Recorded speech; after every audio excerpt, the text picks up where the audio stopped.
So today on the bench I've got this Franz electric metronome. Looks like it's from the 40s or 50s, and model FB-4. And so I'm just going to take a look at it. It seems to be working. I bought it used, obviously, and I'm curious to see what makes it work. I think it works off the AC power, and so I'm just going to open it up, and I thought you might want to come along for the ride.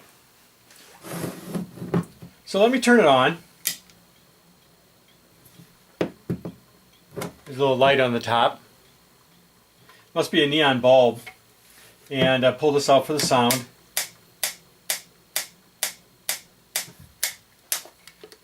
Whoop.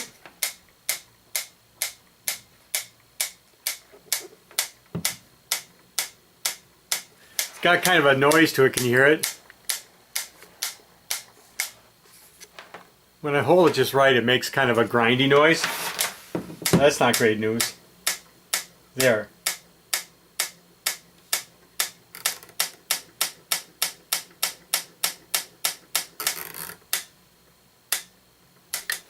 So I just have a little online metronome here. And you can tell they're a little bit off.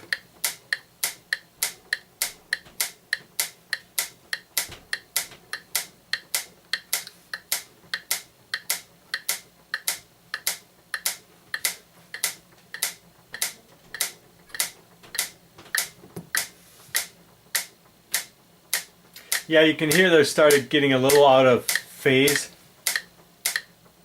Let's try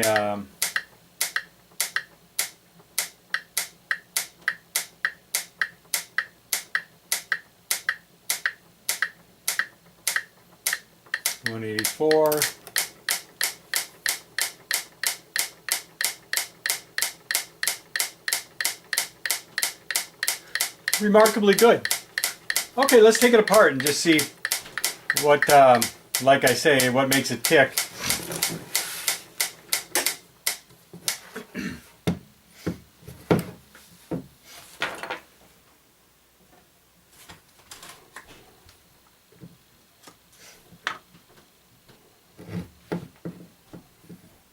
Takes a big 4 watts.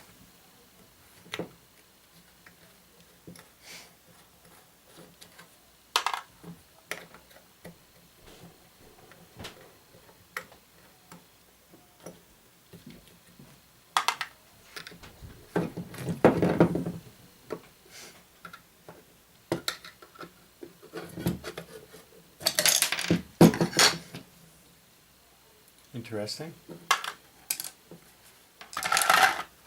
2, 3, 4.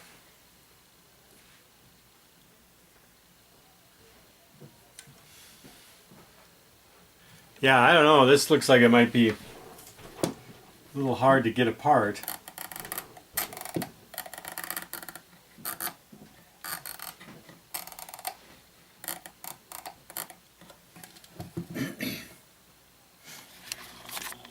So it looks like this little wheel here actually rotates against, if you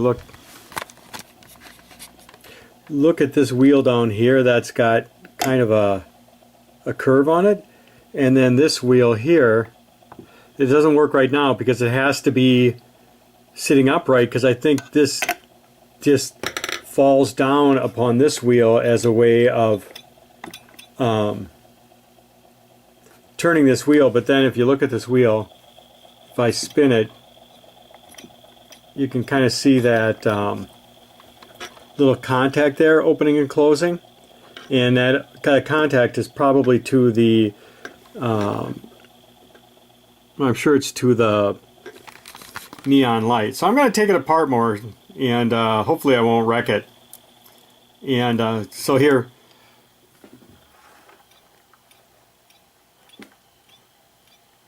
see there it's going, there it's not. Can we look up?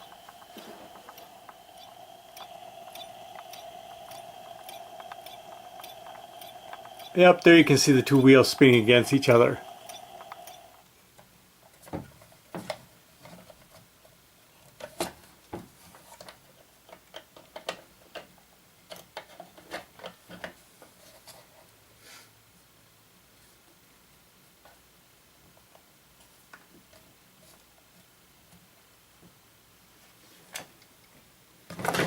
So I've tried quite a bit, and so I took the ball off the end of the wire here, and then this screws out.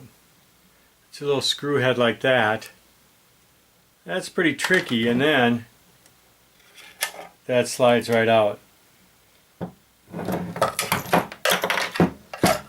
got a little washer there, compression, and then there's your mechanism. And that's what's engaging the light. And I don't know if you can see that, but if I have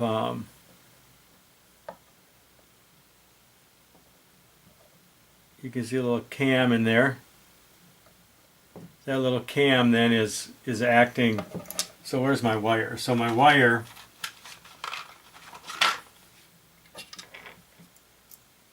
yeah, so that there you can see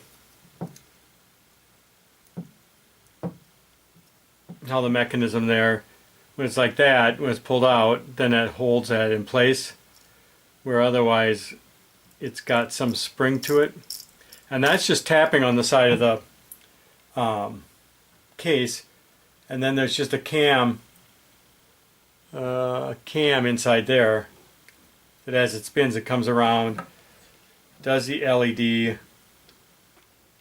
I suppose the cam should be lined up with this. Nope. Oh, I see. They're off. But yeah. So I'm going to take the motor out, and I want to just take a look at the LED and see what, I keep saying LED, the neon lamp.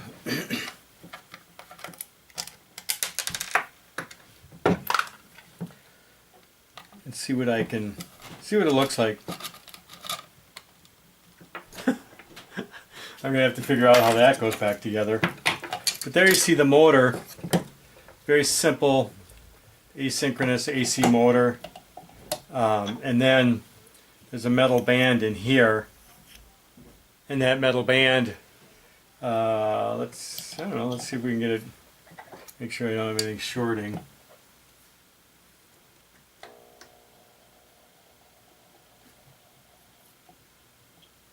Not very much power, but it doesn't need to be.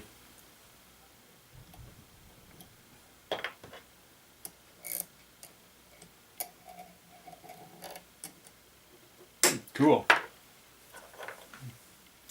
Looks like it just came off the factory.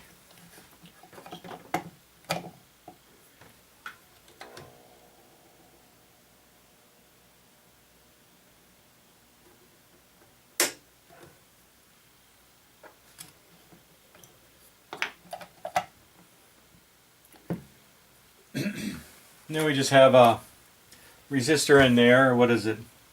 Red, purple, orange.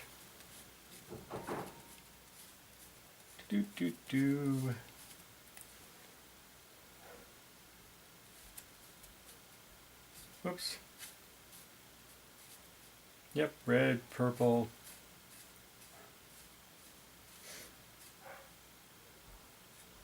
$27K resistor. That's probably managing the LED, neon light up there.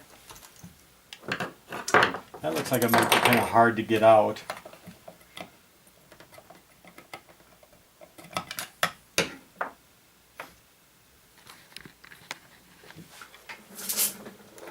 Yeah, so that's held in place with these two compression fittings. I don't even know how to get those off.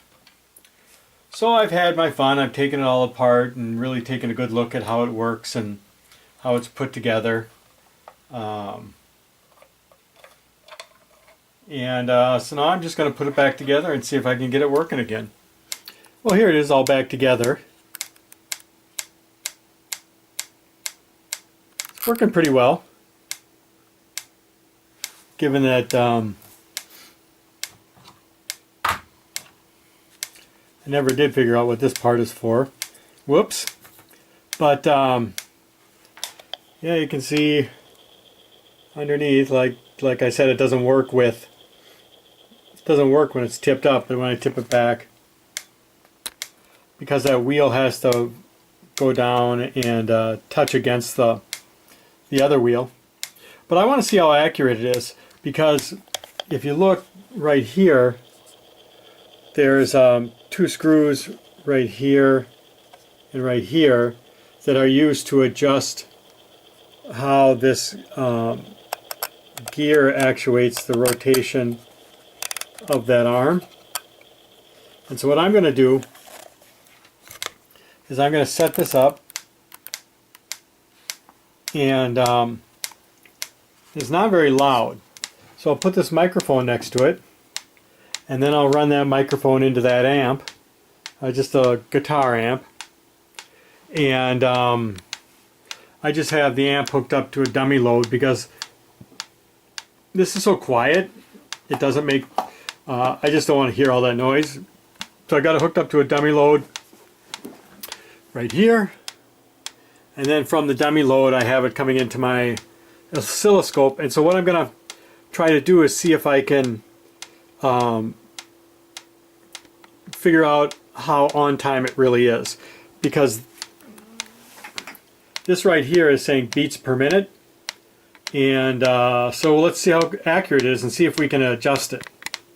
So here we can see this is just kind of noise, and in fact you can hear me talking on the microphone.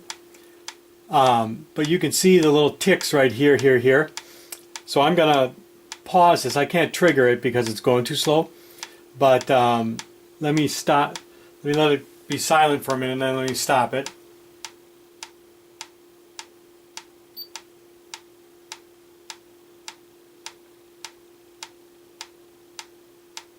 And then I'm going to take my cursors and move one right here.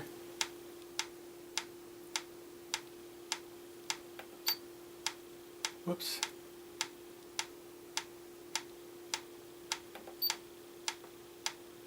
And the other right here.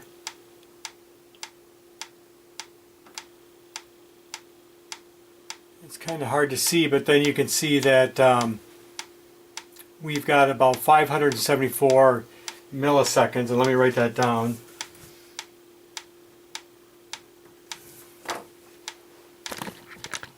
So then if we've got our beats per minute is going to be 60 seconds times 1,000, bring it into milliseconds, divided by the interval. And so that if I go 60,000 divided by 574, let me get my fancy calculator here. 60,000 divided by 574 equals 104.5 beats per minute. And we're set to 112. So that's pretty close, given that I just kind of, what I did to kind of set it up is I put it over here. So that wheel in there is kind of like this. And so I turned it to the fastest speed and then saw that the contacting wheel, actually I turned it to a slow speed and then saw that the contacting wheel was hitting up here. That's the slowest speed. And then turned it all the way to the other side and then saw that the wheel was contacting down here, and then moved it to the middle and tried to move it to the middle between these two. And so I just kind of eyeballed it. So we're going to try to see if we can increase the speed a little bit. It's supposed to be 112, it's 104. So let's see. So now let's see how that's changed.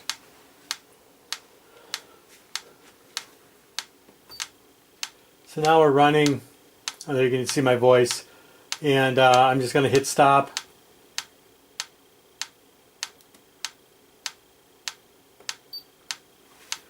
And adjust my cursor.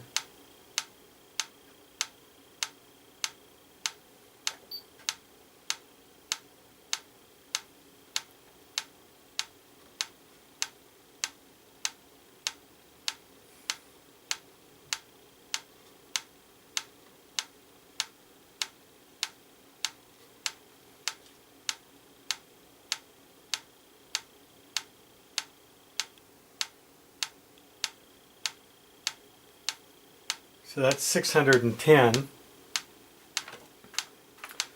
So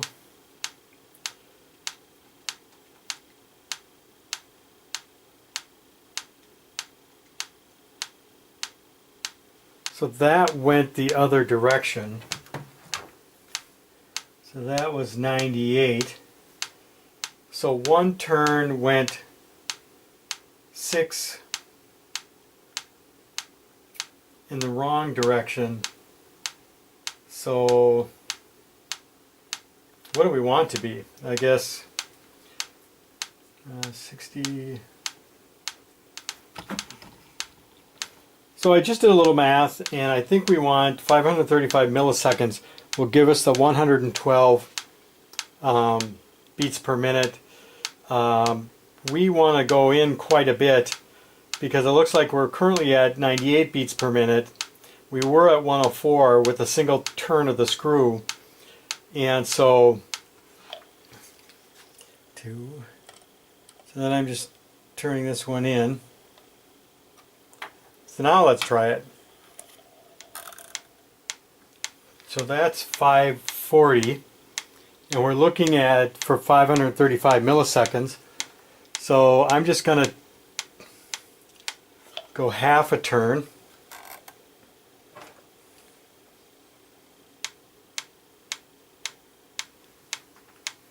Alright, well, I'm just going to mess with it till I get it right, but you get the general idea. Alright, there I did the final adjustment. I had it dead on at 112, and if I look up at the scope,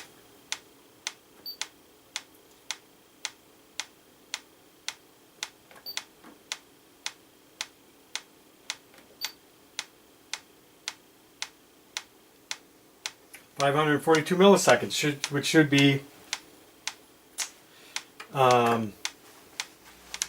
okay. Well, I think that's about as close as I'm going to get it. Took me a little bit of screwing around to get it just right, but there you can see that we're at about 538 milliseconds. For 112 we want to be 535, and there's our signal there. So I think that's pretty good.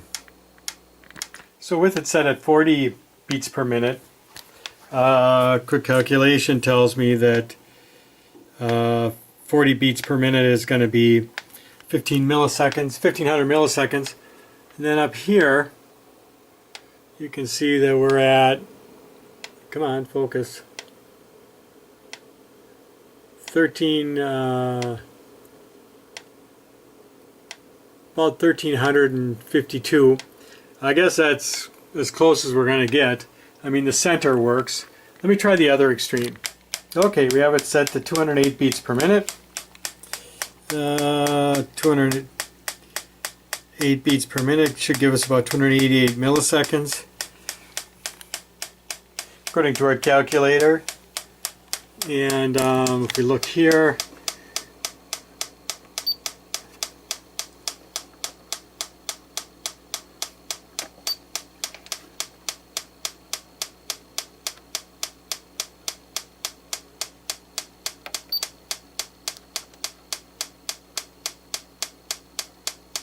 wow, look at that. 280. I think that's pretty close. So it looks like as you get farther on the scale from here over to here, you kind of lose some accuracy. But anyways, that's kind of an interesting experiment.